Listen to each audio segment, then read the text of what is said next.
Alright, what's going on, guys? Hope you all are doing well. So in this video, I'm going to be showing you guys a bunch of things you didn't know you could do in Mauer Der Toten. If you're just starting out on the map, it can definitely be a little bit intimidating, and I have some videos to help that go a little bit smoother, but these things that you can do within the map are going to already assume that you kind of know at least a little bit about it already, but are going to be some rather hidden things that you can either do to like trick your friends, some other little Easter eggs to give you helpful in-game items, and even go to different locations and plenty more. So if you guys do enjoy today's video, however, please make sure to give the video a thumbs up. That would be great. Remember to subscribe also if you're new to the channel for more zombies content. Currently, we're on the way to 500,000 subscribers, and I would love to have you as part of this community and on that road. But with all that stuff being said, let's get started, shall we? So first of all, we're going to begin with probably the most obvious one. This is getting the free wonder weapon from the safe. If you know how to do the main Easter egg, then you likely know how to do this step, but just in case you don't, the first thing you need to do is get a brain-rotted zombie in hotel room 305. This will cause the halfway broken door behind you to be fully opened, revealing a guy with Klaus's hands around his neck and also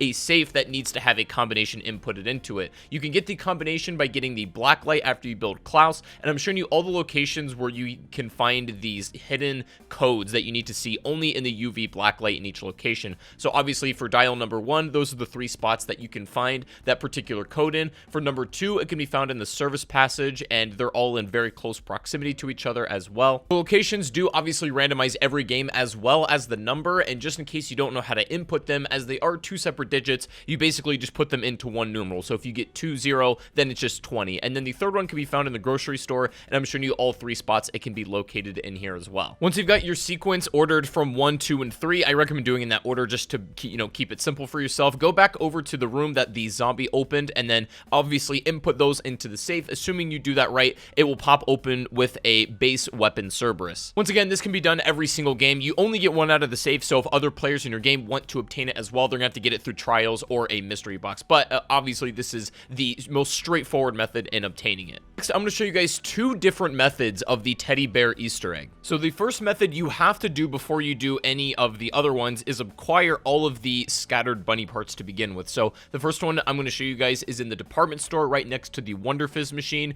The second part you can get is actually in the grocery store on the shelf. By the way, you can do these in any order, it doesn't really matter. Honestly, there's a good route if you just go from spawn all the way down. The next one you can get is in the bar just across the street, sitting on the couch next to the broken table. And then the third one you can get will be actually in the East Berlin streets, just behind some tires. After that, take yourself over to the hotel room 305 that we were at a little bit earlier, and if you go just across from that to room 304, there's a green table with a spotlight, and it'll show one of the bunny's ripped up legs on it. And then finally, if you go over to the sewer access area, that one's probably the most tricky to find, but once you find and collect all of those pieces, you're then going to be teleported immediately into the nightclub just across the street in an otherwise inaccessible area. Now, a lot of you guys who have already seen this know how this works, but if you haven't, you basically get put into this club and you have 3 waves of zombies that you need to kill. Now, interestingly, some of you may not know this, if you don't kill the zombies and you take, too long to eliminate all through these waves,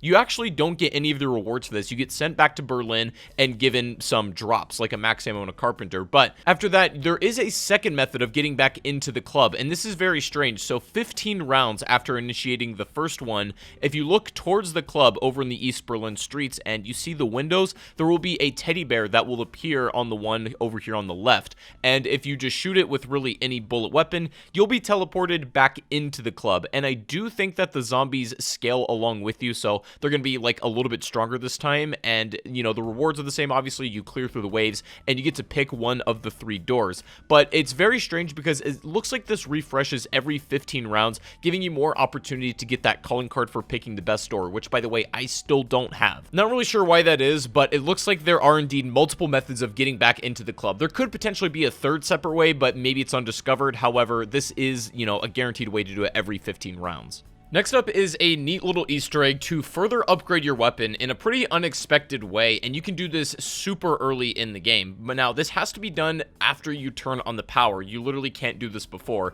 and you're also going to absolutely have to have some kind of ranged weapon with a scope, preferably attack rifle with some sort of, long-range optic. Now, there isn't really one best one. You can use like an M16, Mark 14, doesn't really matter. I do advise as well that if you're not going to be upgrading that long-range weapon, have the the other one you actually want to upgrade on deck, and you'll see why. So anyways, after the power's on, go to this corner and pick up this document that's in the corner, and then you're going to shoot a target that's moving, kind of like buried. This one's going to be directly across from you in like the hotel. The second target will be just under it in the window. It will be going by to the right. Next one will be floating by the Korber sign. The next one's a little bit far away and tricky to see, but it's in the building directly across the map in the window. And then the last one is in the Der Toten sign. And once you hit all 4 of them in total, you'll be given a free ether tool that you can use to upgrade the rarity of your weapon. This is why if you're going to be doing the Easter egg in a practical game, you have your weapon at least like purple rarity, so that the big jump from purple to gold is very easy, and you can just grab this ether tool and get it done right away. But otherwise, that's how you do it. Next up, I'm going to show you guys how to double and even triple upgrade Klaus. Now, this is assuming you already know how to build the base variant of Klaus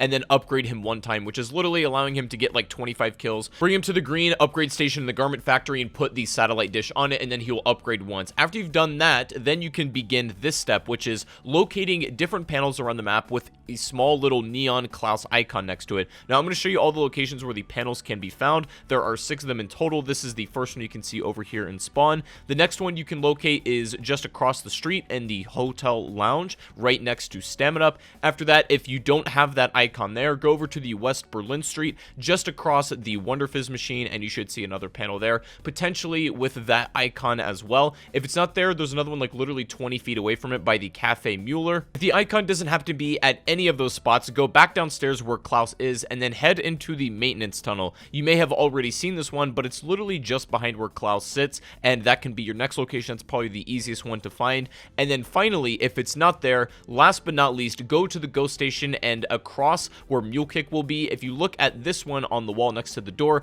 that one should have an icon if none of the other ones do in your game. But of course, after he's upgraded once, then you just want to summon him in front of these panels, and assuming you've done everything up to this point correctly, he should open them, revealing a floppy disk. After you've gotten both of those from those panels, go back to the garment factory and summon him in front of the original upgrade station where you get the first upgrade done, and he's going to go into the machine. You can insert one of those floppy disks into the computer on the left, and the interesting thing is not only will he change visually first of all into like this like emo form, but also he'll be given a different gun, or at least he still has the same weapon, but it will then become double pack-a-punched. But you can take this one step further if you're not completely satisfied with this upgrade, and if you've gotten both floppy disks, I feel like you may as well. So if you take the second upgraded one and summon him just in front of the station again, you can do the third and final upgrade, or at least what appears to be the final upgrade for now, unless another one gets discovered. But at least as far as this method, you insert the last floppy disk and begin the upgrade process. You don't need to do a lockdown or anything for this, it'll just happen on its own. He'll turn into a punk rocker, and he'll be given a triple pack-a-punched weapon this time. Definitely a cool little Easter egg, and something that is honestly not that hard to do once you're just kind of playing the game and getting everything unlocked. So definitely recommend you do it because it doesn't take that much time. But now I'm going to show you guys a music Easter egg in this map. So this is pretty much like the one in D Machine if you guys did that one, and you need to collect 3 golden cassette tapes. They're all very easy to find, but they're somewhat scattered around the map. So the first one you can find is in the Blasted Suite on this dresser laying up against this vase. Once you've got that part, you can run back over to the electronics store. As soon as you walk into the building, there's going to be a shelf, and you'll see the golden cassette tape just amongst the other junk on there, and it's, obviously standing out quite a lot, and then you can grab that one, and then your third and final cassette will be in the garment factory, and there's a lot of mannequins in here, but the one you're looking for is right next to the door to go downstairs by the sewing machine. And this garment specifically, or this mannequin, will have the golden cassette tape on the neck area. So you can grab that final cassette, and usually I would show you guys the song, but unfortunately it's copyrighted on YouTube, so I'd rather not get stroked for playing like 2 seconds of it. But if you guys want to check it out, I'll leave the link to the song in the description. It's called Amoeba by the Adolescents, so you guys can find that linked down below if you really want to listen, but otherwise just hear it in game. But otherwise, those are a bunch of the really cool side Easter eggs that you could do in Mauer Der Toten. I hope you guys did enjoy this video, or you learned something from it. If you guys did, and if you wouldn't mind dropping a thumbs up before you go, that would be amazing. Remember to subscribe if you're new to the channel, and I also stream zombies almost every day on Twitch. Link to that can be found down below if you want to watch me and come say hi and just hang out and chat. If you guys need to get the main Easter egg done or just want to learn the map, I'll have some helpful links in the description as well, so you can do some further research. But anyways, hope you guys enjoyed the video, and I'll see you all on the next one. Take it easy, guys. Have a great rest of your day, and I'll see you all in the next one.